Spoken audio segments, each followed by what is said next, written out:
Good afternoon students. आज हम लोग अपने इंग्लिश प्रोज का जो फर्स्ट लेसन है a girl with a basket written by William C Douglas, उसको आज हम लोग शुरू करेंगे। सबसे पहले हम लोग थोड़ा सा लेखक के बारे में जान लेते हैं। तो William C Douglas was a जज in Supreme Court of United States of America and this lesson is an account of his experience during his visit in India in 1950।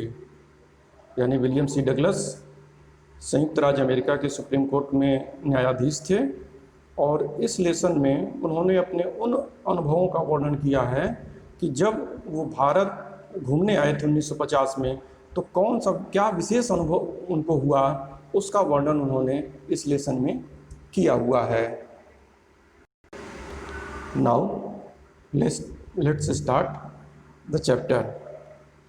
I had left New Delhi for the Himalayas. I was going as far as Bareilly by train and then by car to Ranikhet, an old British Army hill station located on 6,000-foot ridge opposite a 120-mile stretch of snow-capped Himalayas. The train was slow and it stopped at all the way stations. At every stop, I swung open the door of my compartment and walked the platform. यानी लेखक कह रहे हैं कि I had left new Delhi for the Himalayas. लेखक अपनी यात्रा के बारे में, शुरुआत के बारे में बता रहे हैं कि I had left new Delhi for the Himalayas, कि मैं नई दिल्ली से निकला हिमालयाज की ओर, हिमालय की ओर, हिमालय पर्वत की श्रृंखलाओं की ओर मैं निकला। I was going as far as Bareilly by train and then by car to Ranikhet. तो लेखक बता रहे हैं कि दिल्ली से वो बरेली तक अपनी यात्रा जो है वो ट्रेन से करने वाले थे और बरेली से आगे रानीखेत तक की यात्रा उन्हें कार से करनी थी। रानीखेत जहाँ जा रहे थे उसकी क्या विशेषता है? An old British Army hill station located on 6,000 foot ridge opposite a 120-mile stretch of snow-capped Himalayas। ये जो रानीखेत है वो ब्रिटिश काल में एक आर्मी हिल स्टेशन हुआ करता था और इसकी जो स्थिति है ये करीब 6,000 फुट ऊंची पर्वत श्रृंखला के ऊपर स्थित है और ये जो है वो 120 मील फैले हुए हिमालयाज के, यानी कि 120 किलोमीटर फैले हुए बर्फ़ से ढके हुए हिमालय के दूसरी साइड में ये पड़ता है। ये जो रानीखेत है वो वर्तमान समय में नैनीताल के पास पड़ता है, नैनीताल ज़िले में पड़ता है। The train was slow and it stopped at all the way stations. ये जो ट्रेन थी जिससे कि लेखक यात्रा कर रहा था, यार ये ट्रेन एक धीरे चलने वाली पैसेंजर टाइप की ट्रेन थी और ये रास्ते में पड़ने वाले लगभग हर स्टेशन पर रुकती हुई चल रही थी। At every stop I swung open the door of my compartment and walk the platform. और जब कभी भी किसी स्टेशन पर ट्रेन रुकती थी, I swung open the door of my compartment, मैं भी अपने कंपार्टमेंट का डोर खोलकर, दरवाज़ा खोलकर मैं भी जो है प्लेटफॉर्म पर उतर आता था और प्लेटफॉर्म पर मैं उतरकर चलने लगता था। नेक्स्ट पैराग्राफ है, the platforms were packed with the people, Sikhs, Muslims, Hindus, soldiers, merchants, priests, porters, beggars, hawkers. Almost everyone was barefoot and dressed in loose white garments. I would ask at least 3 people before I could find one who spoke English. We would talk about world affairs and every major topic the news of the day produced.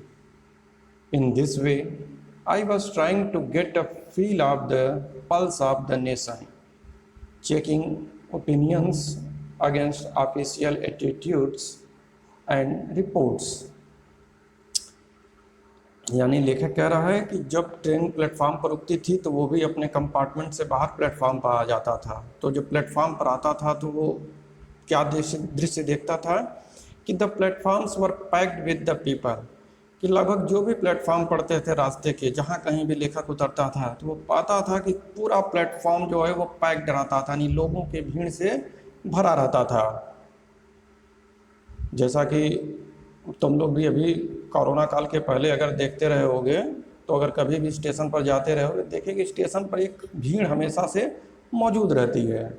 उसी तरह का कुछ भीड़ जो है लेखक को भी उस समय दिखाई दिया था, और कह रहा कि ये जो स्टेशन पर भीड़ रहती थी उसमें कौन से लोग होते थे, तो उसको बता रहा है कि सिख्स, मुस्लिम्स, हिंदूज़, कि उस भीड़ में सिख लोग रहते थे, मुस्लिम भी थे, हिंदूज़ भी थे, और उसके साथ सोल्जर्स, मर्चेंट्स यानी कि सिपाही, व्यापारी, प्रीस्ट, पुजारी लोग, पोर्टर्स, कुली, बेगर्स, भीख मांगने वाले, हॉकर्स और फेरी लगाकर सामान बेचने वाले, यानी विभिन्न प्रकार के लोग उस वहाँ स्टेशन पर, सबका मिला जुला लोगों का एक भीड़ हमेशा स्टेशन पर लेखक को दिखाई देता था।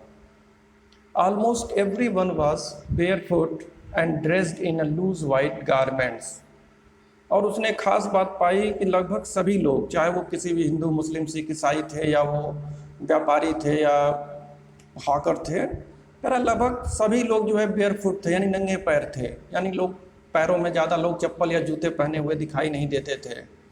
And dressed in a loose white garments, और सब लोग जो हैं वो सफ़ेद कलर का लूज हल्का फुल्का कपड़ा, जैसा कि हम लोग जानते हैं कि अभी भी गाँव में या पुराने लोग जो हैं वो धोती कुर्ता इस तरह का लूज गारमेंट जो है काफ़ी ढीला ढाला कपड़ा पहनते हैं। तो ऐसे लोग ही लेखक को स्टेशन पर मिलते थे या दिखाई देते थे। I would ask at least 3 people before I could find one who spoke English. लेखक कह रहा, चूँकि लेखक तो अमेरिका से था, उसे यहाँ की भाषा तो आती नहीं थी, इसलिए लेखक कह रहा है कि मैं कम से कम 3 लोगों से जब बात करता था, पता करता था, तब जाकर मुझे कोई एक ऐसा व्यक्ति मिलता था जो मुझसे मेरी भाषा में यानी कि इंग्लिश में मुझसे बात कर सके। We would talk world affairs and every major topic the news of the day produced. और कह रहा है कि जब कोई ऐसा व्यक्ति मिलता था जो कि मुझसे इंग्लिश में बात कर सकता हो, तो मैं उससे जो है वो दुनिया में जो कुछ नई घटित हो रही हैं उन सब चीज़ों के बारे में, और इसके साथ साथ उस दिन के अखबारों में, न्यूज़पेपर में जो प्रमुख खबरें निकली होती थीं उनके बारे में वो लोगों से, भारत के लोगों के साथ लेखक जो है वो परिचर्चा करता था, बातचीत करता था। और ये बातचीत करने के पीछे उसका उद्देश्य क्या था लेखक का? कह in this way I was trying to get a feel of the pulse of the nation. कह इस तरीके से मैं भारत के लोगों के मनोभावों को समझना चाहता था, उनके दिल के बातों को समझना चाहता था कि आखिर ये लोग सोचते क्या हैं। Checking opinion against official attitude and reports.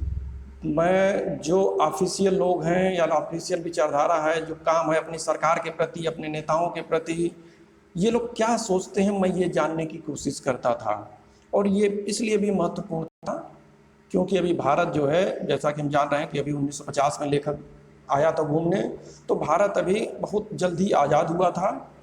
तो जब भारत आज़ाद हुआ तो यहाँ के लोगों की बहुत सी उम्मीदें अपनी सरकार से थी कि अभी तक तो हम लोग गुलाम थे, लेकिन अब हम लोग जब आज़ाद हुए हैं तो ये हमारी जब सरकार आएगी तो हमारी बेहतरी के लिए, हमारे अच्छे के लिए जो है काफ़ी काम करेगी।